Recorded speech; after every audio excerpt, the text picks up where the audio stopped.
Good morning everyone. इस session में हम ड्रेनेज टॉपिक के बारे में डिस्कस करेंगे। तो आइए स्टार्ट करते हैं। First point related to drainage. First point related to drainage.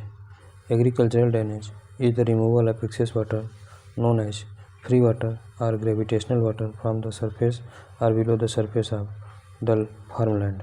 यानी फार्मलैंड के निचली सतह से या फिर फार्मलैंड के ऊपरी सतह से ग्रेविटेशनल वाटर को या फिर फ्री वाटर यानी स्वतंत्र वाटर की अधिक मात्रा को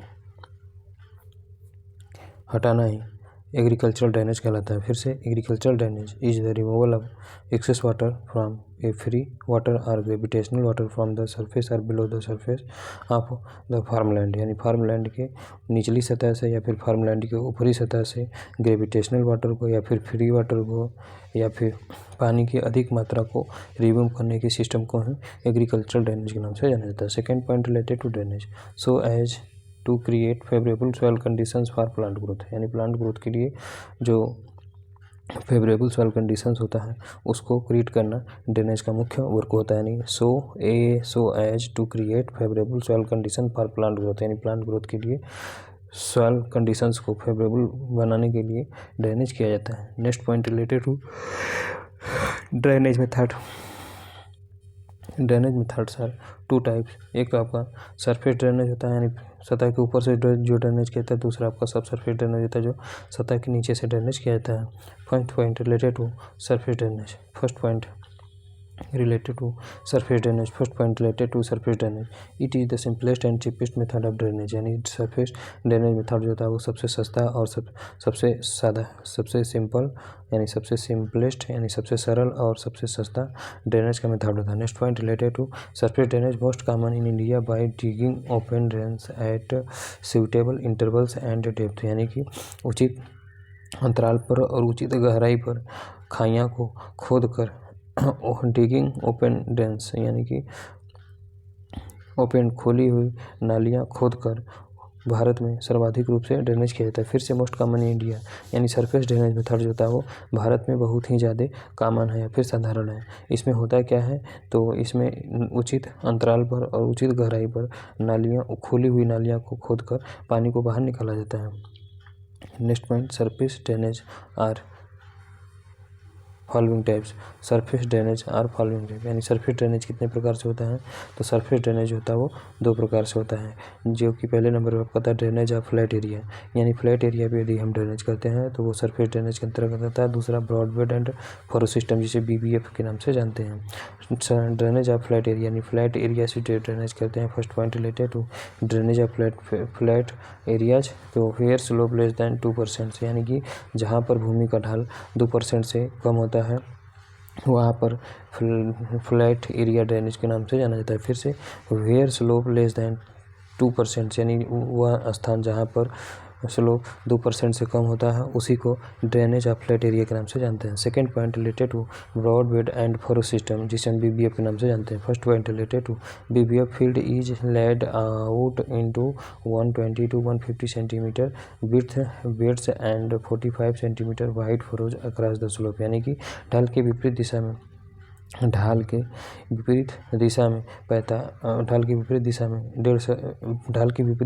120 से 150 सेंटीमीटर चौड़ी नालियाँ और 45 सेंटीमीटर चौड़ी फरो जो है वो बनाया जाता है फील्ड में। यानी फिर से ढाल की विपरीत दिशा में खेत में 120 से 150 सेंटीमीटर चौड़ी बेड्स बनाया जाता है और 45 सेंटीमीटर चौड़ी नालियाँ बनाई जाती है। Next point related to broad bed and furrow system about 0.5% slope is provided for the free drainage. यानी फ्री ड्रेनेज के लिए कितना स्लोप प्रोवाइड किया जाता है तो broad bed and furrow system में फ्री ड्रेनेज के लिए यानी स्वतंत्र ड्रेनेज के लिए 0.5% स्लोप जो होता है वो प्रोवाइड किया जाता है। Next point related to broad bed and furrow system crops are sown on beds having 2 or more than 2 rows each। यानी प्रत्येक 2 पंक्तियों की अपेक्षा 2 या 2 से अधिक बेड्स जो है वो फसलों का बोया जाता है। किसमें? ब्रॉडबेड एंड फरो सिस्टम, यानी क्रॉप्स आर सोव्ड ऑन बेड्स, यानी कि ब्रॉडबेड एंड फरो सिस्टम में बेड में ही फसलों को लगाया जाता है, बेड्स में ही फसलों को लगाया जाता है, जिसमें 2 or more than 2 rows crops है, जिसमें 2 या 2 से अधिक पंक्तियाँ होती हैं, यानी कि 2 या 2 से अधिक पंक्तियों में दो या 2 से अधिक पंक्तियों के बेड्स में यदि ये फसलों को उगाते हैं तो उसी को ब्रॉडबेड एंड फरो सिस्टम के नाम से जानते हैं। The beds are 15 centimetre raised, यानी कि ब्रॉडबेड एंड फरो सिस्टम जो होता है वो, इसमें बेड्स जो होते हैं वो कितना सेंटीमीटर तक उगाया जाता है, तो the beds are 15 centimetre raised, यानी कि 15 सेंटीमीटर जो है बेड्स इसमें कितना बनाया जाता है, तो 15 सेंटीमीटर ऊंचाई तक बेड बनाया जाता है। Broad bed and furrow system में नालियाँ कितनी ऊंचाई तक बनाई जाती हैं, तो जो बेड्स होता है वो 15 सेंटीमीटर ऊंचाई तक बनाई जाती है। Next point related to broad bed and furrow system, BBF methods are widely practised in groundnut in clay soils, यानी क्ले सॉइल्स में ग्राउंड नट के लिए सर्वाधिक विस्तृत रूप से उगाया जाने वाला जो मेथड होता है वो broad bed and furrow system methods होता है। दूसरे नंबर पे आपका दूसरे नंबर पे क्या आता है? दूसरे नंबर पे आपका सब सरफेस ड्रेनेज आता है। दूसरे नंबर पे क्या आता है? तो दूसरे नंबर पे आपका सब सरफेस ड्रेनेज आता है। तो purpose is to lower down the ground water level below root zone, यानी रूट जोन के नीचे ग्राउंड वाटर के नीचे जो पर्पज, यानी कि सब सरफेस ड्रेनेज कैसे किया जाता है, तो purpose is to lower down the ground water level below root zone, यानी कि पौधे के रूट जोन के पास से यदि पानी को हम बाहर निकालते हैं तो इस प्रकार की प्रक्रिया को सब सरफेस ड्रेनेज मेथड्स कहते हैं। सब सरफेस ड्रेनेज इज इंक्लूड्स, यानी सब सरफेस ड्रेनेज में क्या क्या इंक्लूड किया जाता है, तो पहले नंबर पे आपका टाइल्स ड्रेन को इंक्लूड किया जाता है, दूसरे नंबर पे मॉल ड्रेनेज को इंक्लूड किया जाता है, तीसरे नंबर पे आपका वर्टिकल ड्रेनेज को इंक्लूड किया जाता है। तो टाइल ड्रेन्स में क्या आता है, तो इंक्लूडिंग परफोरेटेड पाइप्स, यानी टाइल्स ड्रेन्स में परफोरेटेड पाइप्स को इंक्लूड किया जाता है, यानी टाइल्स ड्रेन्स में परफोरेटेड जो पाइप होती है या फिर छिद्रयुक्त जो पाइप होती है उसको शामिल किया जाता है।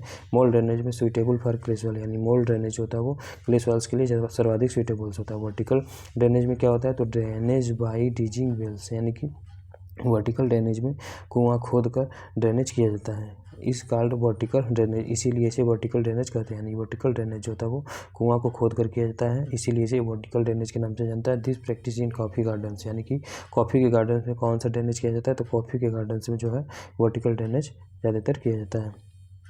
Next methods of water measurement, यानी कि पानी को मापने का विधियाँ, पानी को मापने की विधियाँ। पहले नंबर का विधि है ओरिफाइसिस, दूसरे नंबर पे आपका वायर्स आता है, दूसरे नंबर पे क्या आता है, तो दूसरे नंबर पे वायर्स आता है, तीसरे नंबर पे क्या आता है, तो पार्सल फ्लेम आता है, तीसरे नंबर पे आपका पार्सल फ्लेम आता है, इसी को हम वेंचर फ्लूम के नाम से भी जानते हैं। यानी तीसरे नंबर पे पार्सल फ्लूम आता है, इसी को हम वेंचर फ्लूम के नाम से भी जानते हैं। तो हम बात करते हैं पहले नंबर का मेथड, तो मेथड्स ऑफ वाटर मैनेजमेंट का पहला सिस्टम है orifices. First point related to orifices to measure water in comparatively smaller streams like flow into border strips furrow or check basin, यानी कि border strips furrow या फिर check basins में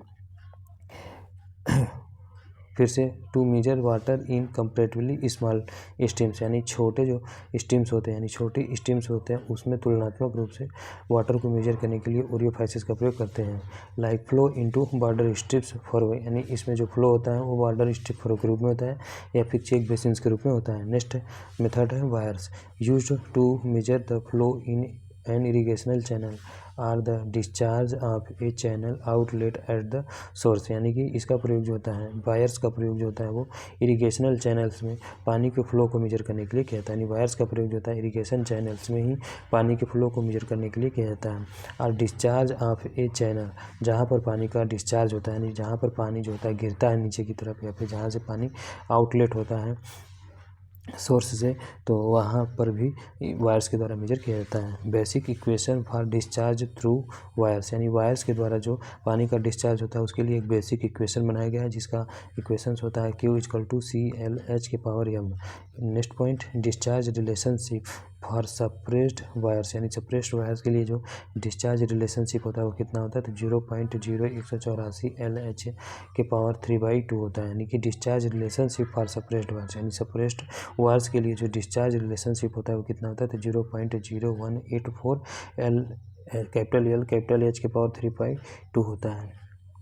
next next कौन सा हेडिंग है, तो नेक्स्ट है 90 डिग्री वी नॉच वायर, यानी 90 degree V notch weir. It is an excellent device for measuring small flows, यानी स्मॉल फ्लो को मेजर करने के लिए सबसे बढ़िया डिवाइस जो होता है वो 90 डिग्री का वी नॉच वायर्स होता है, यानी कि स्मॉल फ्लो को मेजर करने के लिए सबसे एक्सीलेंट डिवाइस जो होता है वो 90 डिग्री का वी नॉच वायर्स होता है।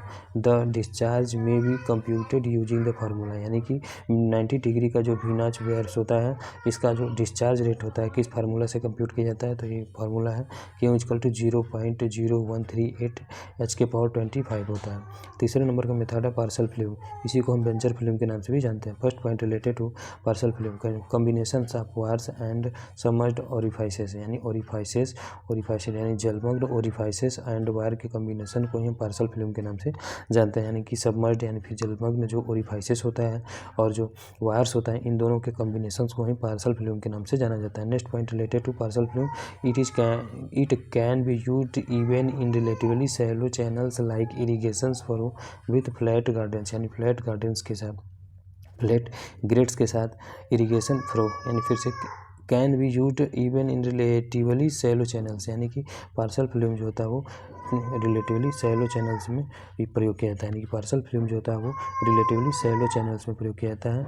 एग्जांपल के तौर पे irrigation furrow with flat grades, यानी फ्लैट ग्रेड्स के साथ जो इरिगेशन यानी furrow with irrigation furrow with flat grades, यानी फ्लैट ग्रेड्स के साथ जो इरिगेशन फरो होता है वह इसी के अंतर्गत आता है, किसके अंतर्गत, तो पार्सल फ्लूइड के अंतर्गत आता है। नेक्स्ट टॉपिक है unit number 8, next topic is unit number 8 soil moisture constants. First क्या है, तो फर्स्ट पे आपका मैट्रिक पोटेंशियल आता है। First point related to matric potential, the total water potential that is attributed to the solid colloidal matrix of the soil system, यानी soil system के जो सॉलिड कोलाइडल मैट्रिक्स होता है इसके एट्रीब्यूशंस को ही टोटल वाटर पोटेंशियल के नाम से जाना जाता है। फिर से मैट्रिक पोटेंशियल क्या होता है, द टोटल वाटर पोटेंशियल, यानी कि मैट्रिक पोटेंशियल जो होता है वो टोटल वाटर पोटेंशियल्स को ही मैट्रिक पोटेंशियल कहा जाता है।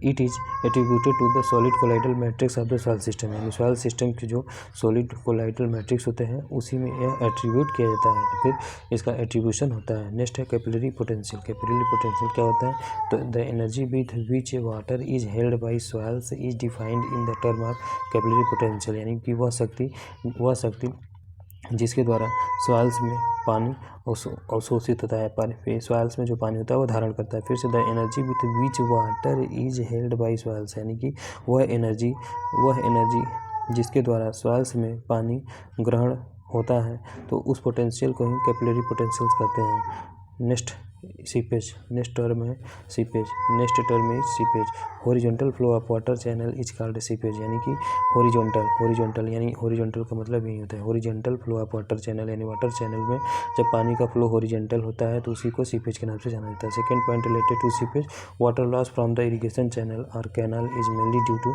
सीपेज, यानी कि इरिगेशन चैनल या फिर इरिगेशन कैनाल से जो वाटर का लॉस होता है उसी को मुख्यतः सीपेज के नाम से जाना जाता है। नेक्स्ट टर्म है परकुलेशन, अगला टर्म है percolation, downward movement of water through saturated और nearly saturated soils in response to the gravity, यानी ग्रेविटी के परिणाम स्वरूप सैचुरेटेड सॉइल्स में वाटर के द्वारा जो वाटर का जो डाउनवर्ड मूवमेंट होता है उसी को परकुलेशन के नाम से जानता है। फिर से परकुलेशन किसे कहते हैं, तो the downward movement of water through saturated और nearly saturated soils in response to gravity, यानी ग्रेविटी के कारण सैचुरेटेड या फिर नियरली सैचुरेटेड सॉइल्स में वाटर का जो डाउनवर्ड मूवमेंट होता है उसी को परकुलेशन के नाम से जाना जाता है। नेक्स्ट है infiltration, entry of water from the upper layer of soil is called infiltration, यानी कि पृथ्वी के ऊपरी सतह में जब पहली बार पानी का एंट्री होता है तो उसी को इन्फिल्ट्रेशन के नाम से जाना जाता है।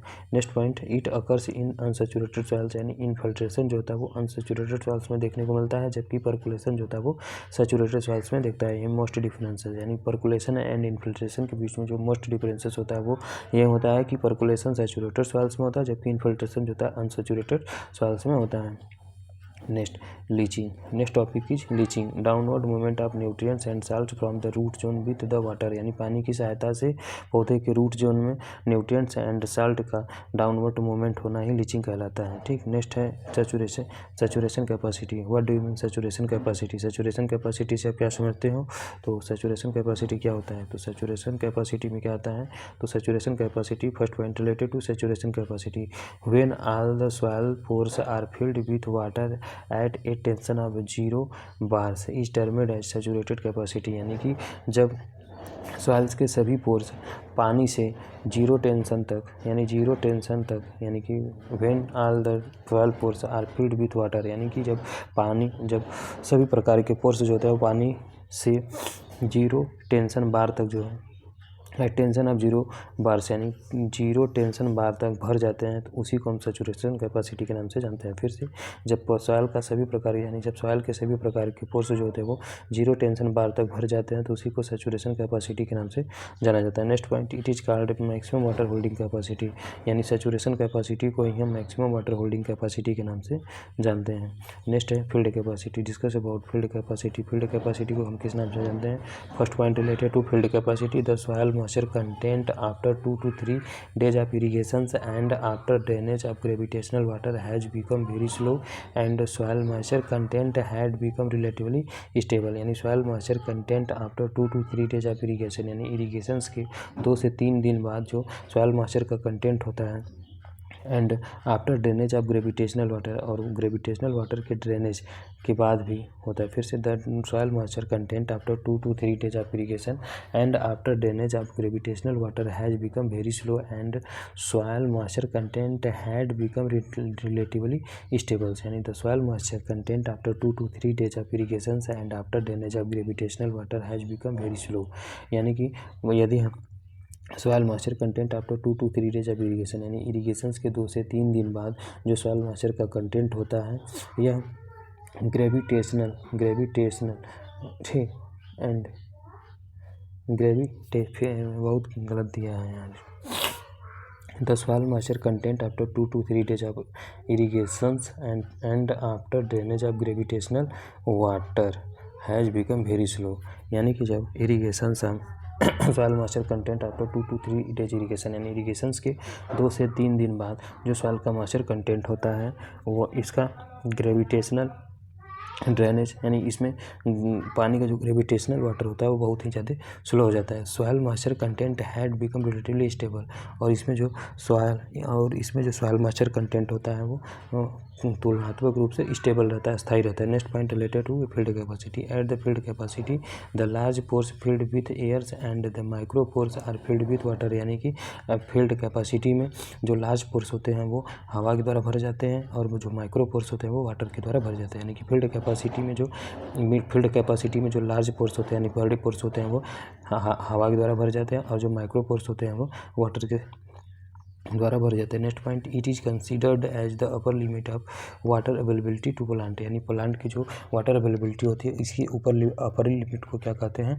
तो फील्ड कैपेसिटी के नाम से जाना जाता है। फिर से, it is considered as the upper limit of water availability to the plant, यानी प्लांट्स के लिए जो वाटर अवेलेबिलिटी होती है इसी के अपर लिमिट को फील्ड कैपेसिटी के रूप में कंसीडर्ड किया जाता है। Next point related to field capacity, the tension at field capacity ranges from -0.1 to -0.33 r 1/3 ATM, यानी जो फील्ड कैपेसिटी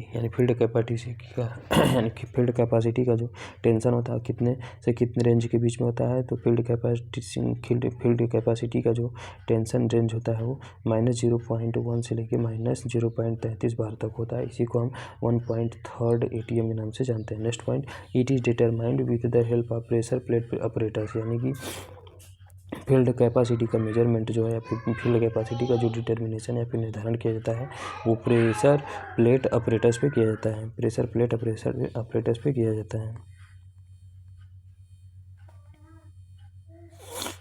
नेक्स्ट,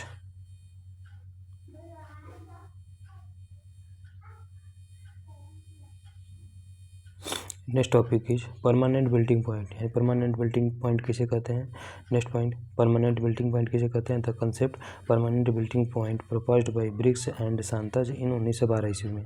यानी 1912 ईस्वी में ब्रिग्स एंड सांतज नामक साइंटिस्ट के द्वारा परमानेंट बिल्टिंग पॉइंट कंसेप्ट को सर्वप्रथम दिया गया था। Next point, they utilise dwarf sunflower as a indicator plants. यानी कि dwarf sunflower as an indicator plants, यानी कि जो दे यूटिलाइज यानी कि संत ब्रिग्स एंड सांतज नामक साइंटिस्ट ने 1912 ईस्वी में इंडिकेटर प्लांट्स के रूप में ड्वार्फ सनफ्लावर का यूटिलाइज किया गया था उपयोग किया था। यानी कि they utilise dwarf sunflower as indicator plants, यानी कि परमानेंट बिल्टिंग पॉइंट को पता करने के लिए ब्रिग्स एंड सांतज नामक साइंटिस्ट ने 1912 ईस्वी में इसकी उपयोगिता या फिर इसके इंडिकेटर प्लांट के रूप में ड्वार्फ सनफ्लावर का प्रयोग किया था। Next point, soil moisture content at which plant can be no longer obtains enough moisture to meet their requirement and retained wilted unless water is added to the soils. यानी कि soil moisture content at which plant can be no longer obtained enough moisture to meet their requirement and remain wilted unless water is added to the soils। यानी सीधा करने का मतलब यह है कि परमानेंट बिल्टिंग पॉइंट में प्लांट जो होता है वो पूरी तरह से सूख कर नहीं मरता है या उस क्रिटिकल स्टेज पे होता है कि यदि पानी उसमें दे दिया जाए तो फिर से वो प्लांट जीवित हो जाता है। तो इस कंडीशंस को ही परमानेंट बिल्टिंग पॉइंट के नाम से जाना जाता है। Next point, it is the lower limit of available water to the plant. यानी कि प्लांट की जो लोअर लिमिट अवेलेबल वाटर यानी प्लांट की जो अवेलेबल वाटर का लोअर लिमिट होता है उसी को हम क्या कहते हैं, तो परमानेंट बिल्टिंग पॉइंट के नाम से जाना जाता है। यानी lower limit of available water to the plant, यानी प्लांट के लिए जो लोअर लिमिट होता है अवेलेबल वाटर का उसी को हम परमानेंट बिल्टिंग पॉइंट के नाम से जानते हैं। Next point, related to permanent wilting point, although plants not dead but they are now in a permanently wilted conditions and die if water is not added. यानी ऑल्दो प्लांट्स नॉट डेड, और इसमें plant यानी permanent wilting points में plant पूरी तरह से मरता नहीं है, but they are now in permanently wilted conditions. लेकिन इसमें जो होती है परमानेंट बिल्टिंग कंडीशंस, इसमें बिल्टेड कंडीशंस देखने को मिलती है। And die it if water is not added, और उस समय यदि हम पानी परमानेंट बिल्टिंग पॉइंट पर यदि फील्ड में हम पानी नहीं प्रोवाइड करते हैं तो उसके कारण जो है पानी उसके कारण जो है पौधा डाई कर जाता है या फिर मर जाता है। Next point, soil moisture tension at permanent wilting point is about -15 bar to 15 ATM। यानी परमानेंट बिल्टिंग पॉइंट पर जो परमानेंट सॉइल मॉइस्चर टेंशन है, यानी परमानेंट बिल्टिंग पॉइंट पर सॉइल मॉइस्चर टेंशन कितना होता है, तो -15 बार से लेके -15 बार होता है। यानी परमानेंट बिल्टिंग पॉइंट का जो सॉइल मॉइस्चर टेंशन होता है वो -15 बार होता है, या फिर इसी को हम 15 एटमॉस्फेयर के नाम से भी जानते हैं। नेक्स्ट हेडिंग है wilting coefficient, discuss about building coefficient। Next question is building coefficient। First point, related to building coefficient, the percentage of moisture in root zone at the permanent building of plants is called building of coefficient। building coefficient are critical moisture points, यानी the percentage of moisture in root zones at the permanent building of plants, यानी plants के permanent wilting होने पर root Jones में जो moisture का percentage होता है उसी को बिल्डिंग कोफिशिएंट के नाम से जानता है। फिर से, the percentage of moisture in root zone at the permanent wilting of plants, यानी प्लांट्स का जो परमानेंट बिल्डिंग होता है उसमें परमानेंट बिल्डिंग ऑफ प्लांट, यानी प्लांट की परमानेंट बिल्डिंग होने पर रूट जोन में मॉइस्चर का प्रतिशत ही बिल्डिंग कोफिशिएंट कहलाता है। The percentage of moisture in root zones at the permanent wilting of plants, यानी प्लांट्स की परमानेंट बिल्डिंग प्लांट के परमानेंट बिल्डिंग होने पर रूट जोन्स में जो मॉइस्चर का परसेंटेज पाया जाता है उसी को बिल्डिंग कोफिशिएंट के नाम से जाना जाता है। इसी को हम क्रिटिकल मॉइस्चर पॉइंट के नाम से भी जानते हैं, यानी बिल्डिंग कोफिशिएंट को ही क्रिटिकल मॉइस्चर पॉइंट के नाम से भी जाना जाता है। नेक्स्ट है available water. What do you mean available water? The concept of available water is given by Veihmeyer and Hendrickson in 1981, यानी 1981 ईस्वी में वेहमेयर एंड हेनरिक्सन नामक साइंटिस्ट ने अवेलेबल वाटर के कंसेप्ट को सर्वप्रथम दिया था। Next point, related to available water, it is the soil moisture available for maximum plant use, यानी कि प्लांट के मैक्सिमम यूज यानी available for maximum plant use. It is the soil moisture, यानी कि अवेलेबल वाटर जो होता है एक प्रकार का सॉइल मॉइस्चर होता है which is available for maximum plant use, जो कि प्लांट के यूज में सबसे ज़्यादा उपलब्ध रहता है। अवेलेबल वाटर क्या होता है? It is the soil moisture available for maximum plant use, यानी मैक्सिमम प्लांट के यूज के लिए जो उपलब्ध सॉइल मॉइस्चर होता है उसी को अवेलेबल वाटर के नाम से जानते हैं। Next point, it is portion of capillary water, यानी कि अवेलेबल वाटर जो होता है वो कैपिलरी वाटर का ही एक भाग होता है। Held between field capacity to permanent wilting point, और अवेलेबल वाटर जो होता है वो फील्ड कैपेसिटी से परमानेंट बिल्डिंग पॉइंट के बीच में पाया जाता है। एग्जाम्पल के तौर पर -0.3 से -15 बार्स के बीच में क्या पाया जाता है, तो अवेलेबल वाटर पाया जाता है। यानी अवेलेबल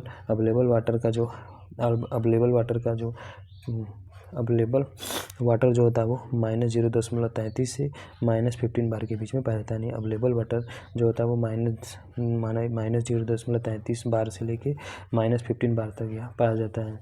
नेक्स्ट है ultimate melting point. Discuss about ultimate melting point. The moisture concept at which melting is complete and the plant die is called ultimate melting point. The moisture content at which melting is complete, यानी कि वह moisture content जिस पर melting पूरी तरह से complete हो जाता है, and the plant die, और फिर प्लांट से जो था पूरी तरह से मर जाता है, तो उसी को अल्टीमेट बिल्डिंग पॉइंट के नाम से जाना जाता है। Next point, at ultimate wilting point the soil moisture tension is as high as -16 bars, यानी अल्टीमेट बिल्डिंग पॉइंट्स का जो सॉइल मॉइस्चर टेंशन होता है वो -60 बार्स के बराबर होता है। फिर से अल्टीमेट बिल्डिंग पॉइंट का जो सॉइल मॉइस्चर टेंशन होता है वो -16 बार्स होता है। नेक्स्ट है pH, the term was given by SPL. Sorensen in 1909 ईस्वी में, यानी कि पीएच टर्म को सर्वप्रथम किस साइंटिस्ट ने दिया था, तो पीएच टर्म को एस.पी.एल. सोरेनसन नामक साइंटिस्ट ने सन 1909 ईस्वी में दिया था। Defined as the negative logarithms of hydrogen ion activity, यानी कि हाइड्रोजन आयन की negative logarithm of hydrogen ion activity, यानी हाइड्रोजन आयन एक्टिविटी के निगेटिव लॉगरिथम को हम पीएच के रूप में परिभाषित करते हैं। यानी defined as the negative logarithms of hydrogen ion activity, hydrogen ion concentration कह लो या फिर हाइड्रोजन आयन एक्टिविटी, यानी हाइड्रोजन आयन कंसंट्रेशन के निगेटिव लॉगरिथम को हम पीएच के रूप में परिभाषित करते हैं। पीएच इक्वल टू कितना होता है, तो pH equal to log 1 upon in bracket hydrogen plus bracket close, यानी कि log 1 upon hydrogen plus ion concentration. Range क्या होता है, तो 0 से 14 तक पीएच का रेंज होता है। एसिडिक 7 से कम होता है, न्यूट्रल 7 पे होता है, बेसिक आपका मोर देन 7 होता है। PF value is defined by Schofield in 1935, यानी कि स्कोफील्ड नामक साइंटिस्ट के द्वारा 1935 ईस्वी में पीएफ वैल्यू को दिया गया था। पीएफ वैल्यू क्या होता है, तो the logarithm of centimetre height of a water column to give the necessary suction, यानी कि आवश्यक सक्शन, यानी दिए गए सेक्शंस पर the logarithm of centimetre height of a water column, यानी एक वाटर कॉलम के सेंटीमीटर हाइट के लॉगरिथम को पीएफ वैल्यू कहते हैं, जो कि नेसेसरी सेक्शंस के लिए आवश्यक होता है। नहीं, the logarithm of centimetre height of a water column to give the necessary section, यानी दिए गए नेसेसरी सेक्शन पर जो सेंटीमीटर हाइट का दिए गए नेसेसरी सेक्शन पर एक वाटर कॉलम के सेंटीमीटर हाइट के लॉगरिथम्स को पीएफ वैल्यू कहा जाता है। The logarithm of centimetre height of a water column to give the necessary section, यानी दिए गए नेसेसरी सेक्शन के वाटर कॉलम के सेंटीमीटर हाइट के लॉगरिथम को पीएफ वैल्यू के नाम से जाना जाता है। Next point, expressed in centimetre of water, यानी पीएफ वैल्यू को हम सेंटीमीटर ऑफ वाटर में व्यक्त करते हैं। Based on the height of a water column एवं free water level in centimetre, based on the height of a water column एवं free water level in centimetre, यानी free water level in centimetre के ऊपर जो water column का जो height होता है उसी पर आधारित पीएफ वैल्यू निकाला जाता है। फिर से expressed in centimetre of water, यानी पीएफ वैल्यू को सेंटीमीटर ऑफ वाटर के रूप में व्यक्त करते हैं। Based on the height of a water, यह किस पर आधारित होता है, तो हाइट ऑफ वाटर कॉलम, यानी वो हाइट ऑफ वाटर कॉलम पर आधारित रहता है, जो कि free water level in centimetre, यानी सेंटीमीटर में जो फ्री वाटर लेवल होता है उसके ऊपर यह देखने को मिलता है। Next heading is next heading है, एक तरफ आपका क्या दिया है, तो एक तरफ आपका सॉल्व कंडीशंस दिया है। एक तरफ क्या दिया है, तो सॉल्व कंडीशंस दिया है, दूसरी तरफ पीएफ वैल्यू दिया है, तीसरी तरफ प्रेशर दिया है एटीएम पर बार्स, एटीएम या फिर बार्स। सैचुरेटेड सॉल्व का पीएफ वैल्यू कितना होता है, तो सैचुरेटेड सॉल्व का पीएफ वैल्यू 0 होता है। प्रेशर कितना पड़ता है, तो सैचुरेटेड सॉल्व में जो प्रेशर पड़ता है 0.0011 पड़ता है, ठीक है। एटीएम पड़ता है 0.001 एटीएम या फिर बार्स पड़ता है। फील्ड कैपेसिटी का पीएफ वैल्यू कितना होता है, 2.53 होता है, यानी फील्ड कैपेसिटी का जो पीएफ वैल्यू होता है 2.53 होता है। प्रेशर कितना पड़ता है, तो 1.3 प्रेशर पड़ता है। परमानेंट मेल्टिंग पॉइंट का पीएफ वैल्यू कितना होता है, तो 4.18 होता है। प्रेशर कितना पड़ता है, तो 15 एटीएम पड़ता है, या फिर पीटीएम 58 बार्स पड़ता है। नेक्स्ट है हाइग्रोस्कोपिक पॉइंट का पीएफ वैल्यू कितना होता है, तो 4.50 होता है, यानी हाइग्रोस्कोपिक पॉइंट का पीएफ वैल्यू कितना होता है, तो हाइग्रोस्कोपिक पॉइंट का पीएफ वैल्यू 4.50 होता है। प्रेशर कितना पड़ता है, तो 31 एटीएम प्रेशर पड़ता है। नेक्स्ट है ओवन ड्राई सॉइल का पीएफ वैल्यू कितना होता है, तो 7 होता है, और प्रेशर कितना पड़ता है, तो 10,000 एटीएम या फिर बार्स इसका प्रेशर पड़ता है। Next term is pE given by Sillen नामक साइंटिस्ट, यानी पी के पावर कैपिटल ई, पी के power capital E given by Sillen नामक scientist. It is negative logarithm of electron activity, यानी इलेक्ट्रॉन एक्टिविटी के निगेटिव लॉगरिथम्स को हम PE value के नाम से जानते हैं, यानी कि इलेक्ट्रॉन एक्टिविटी के निगेटिव लॉगरिथम्स को हम पीई वैल्यू के नाम से जानते हैं। पीई इक्वल टू होता है होता है EH/अपन 0.0591 होता है। Next point, it measures intensity of oxidation reduction process, यानी पीई जो होता है वैल्यू किसके द्वारा मेजर किया जाता है, तो ऑक्सीडेशन रिडक्शन इंटेंसिटी के रूप में मेजर किया जाता है। यानी पीई वैल्यू जो होता है वो ऑक्सीडेशन रिडक्शन इंटेंसिटी के रूप में मेजर किया जाता है।